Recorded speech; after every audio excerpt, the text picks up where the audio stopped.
میں نے بتایا تو اس نے میرے باپ کو بلایا، اسے پرے لے جا کر کوئی بات کی۔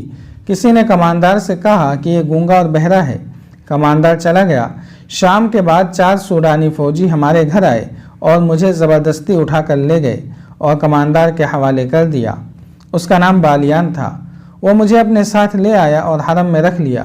اس کے پاس 4 اور لڑکیاں تھیں۔ میں نے اس سے کہا کہ میرے ساتھ باقاعدہ شادی کر لے، لیکن اس نے مجھے شادی کے بغیر ہی بیوی بنائے رکھا۔ 2 سال اس نے مجھے اپنے پاس رکھا۔ سوڈانی فوج نے بغاوت کی تو بالیان چلا گیا، معلوم نہیں مارا گیا ہے یا قید میں ہے۔ آپ کی فوج اس کے گھر میں آئی اور ہم سب لڑکیوں کو یہ کہہ کر گھر سے نکال دیا کہ تم سب آزاد ہو۔ میں اپنے گھر چلی گئی۔ میرے باپ نے شادی کرنی چاہی تو سب نے مجھے قبول کرنے سے انکار کر دیا۔ کہتے ہیں کہ یہ حرم کی چچوڑی ہوئی ہڈی ہے، وہاں لوگوں نے میرا جینا حرام کر دیا ہے۔ ہم سرائے میں ٹھہرے ہیں، سنا تھا کہ سلطان سوڈانیوں کو زمینیں اور مکان دے رہے ہیں۔ مجھے آپ بالیان کی داشتہ یا اس کی بیوی سمجھ کر یہاں زمین اور مکان دے دیں تاکہ میں اس قصبے سے نکل آؤں، ورنہ میں خودکشی کر لوں گی یا گھر سے بھاگ کر کہیں طوائف بن جاؤں گی۔ اگر آپ کو زمین سلطان سے ملے بغیر مل جائے تو سلطان سے ملنے کی کیا ضرورت ہے؟ علی بن سفیان نے کہا۔ ہاں، موبی نے کہا، پھر بھی ملنے کی ضرورت ہے۔ اسے آپ عقیدت بھی کہہ سکتے ہیں۔ میں سلطان کو صرف یہ بتانا چاہتی ہوں کہ اس کی سلطنت میں عورت کھلونا بنی ہوئی ہے۔ دولت مندوں اور حاکموں کے یہاں شادی کا رواج ختم ہو گیا ہے۔ خدا کے لیے عورت کی عصمت کو بچاؤ اور عورت کی عظمت کو بحال کرو۔ سلطان سے یہ کہہ کر شاید میرے دل کو سکون آ جائے گا۔ مینگنانا ماریوس اس طرح خاموش بیٹھا رہا جیسے اس کے کان میں کوئی بات نہیں پڑ رہی ہو۔ علی بن سفیان نے موبی سے کہا کہ سلطان کو اجلاس سے فارغ ہونے دیں، پھر ان سے ملاقات کی اجازت لی جائے گی۔ یہ کہہ کر علی بن سفیان باہر نکل گیا۔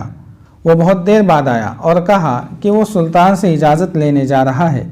وہ سلطان ایوبی کے کمرے میں چلا گیا اور خاصی دیر بعد آیا۔ اس نے موبی سے کہا کہ اپنے باپ کو سلطان کے پاس لے جاؤ۔ اس نے انہیں سلطان ایوبی کا کمرہ دکھا دیا۔ کمرے میں داخل ہونے سے پہلے دونوں نے باہر کی طرف دیکھا۔ وہ غالباً قتل کے بعد وہاں سے نکلنے کا راستہ دیکھ رہے تھے۔ سلطان کمرے میں اکیلا تھا۔ اس نے دونوں کو بٹھایا اور موبی سے پوچھا، کیا تمہارا باپ پیدائشی گونگا اور بہرا ہے؟ ہاں سلطان محترم، موبی نے جواب دیا، یہ اس کا پیدائشی نقص ہے۔ سلطان ایوبی بیٹھا نہیں، کمرے میں ٹہلتا رہا اور بولا، میں نے تمہاری شکایت اور مطالبہ سن لیا ہے۔ مجھے تمہارے ساتھ پوری ہمدردی ہے۔ میں تمہیں یہاں زمین بھی دوں گا اور مکان بھی بنوا دوں گا۔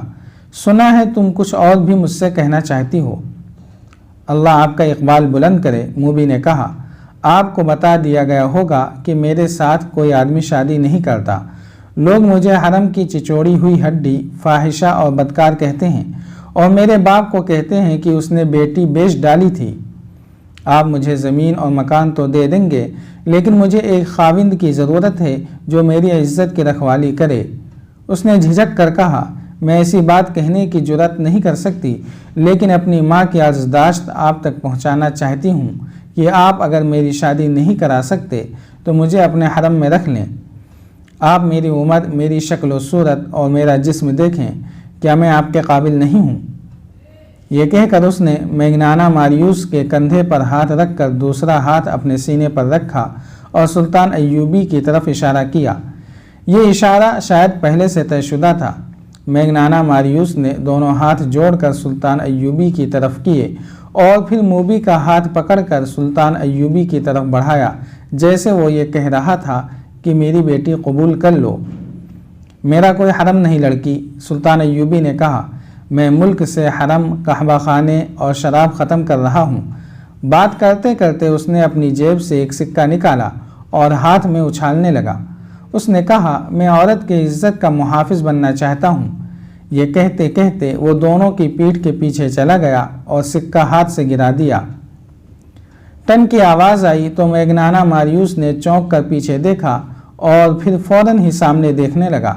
صلاح الدین ایوبی نے تیزی سے اپنے کمر بند سے 1 فٹ لمبا خنجر نکال کر اس کی نوک مینگنانا ماریوس کی گردن پر رکھ دی اور موبی سے کہا، یہ شخص میری زبان نہیں سمجھتا، اسے کہو کہ اپنے ہاتھ سے اپنا ہتھیار پھینک دے۔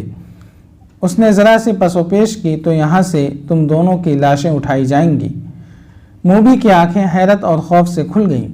اس نے اداکاری کا کمال دکھانے کی کوشش کی اور کہا، میرے باپ کو ڈرا دھمکا کر آپ مجھ پر کیوں قبضہ کرنا چاہتے ہیں؟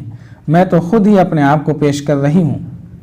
تم جب محاذ پر میرے سامنے آئی تھی تو تم میری زبان نہیں بولتی تھی، سلطان ایوبی نے کہا، اور خنجر کی نوک میگنانا ماریوس کی گردن پر رکھے رکھی۔ اس نے کہا، کیا تم اتنی جلدی یہاں کی زبان بولنے لگی ہو؟ اس سے کہو کہ ہتھیار فوراً باہر نکال دے۔ موبی نے اپنی زبان میں میگنانا ماریوس سے کچھ کہا تو اس نے چوغے کے اندر ہاتھ ڈال کر خنجر باہر نکالا، جو اتنا ہی لمبا تھا جتنا سلطان ایوبی کا تھا۔ سلطان نے اس کے ہاتھ سے خنجر لے لیا اور اپنا خنجر اس کی گردن سے ہٹا کر کہا، باقی 6 لڑکیاں کہاں ہیں؟ جاری ہے۔ اگر آپ کو یہ قسط وار سلسلہ پسند آ رہا ہے تو لائک، شیئر اور کمنٹ کے ذریعے ہماری حوصلہ افزائی کریں۔ جزاک اللہ خیرا۔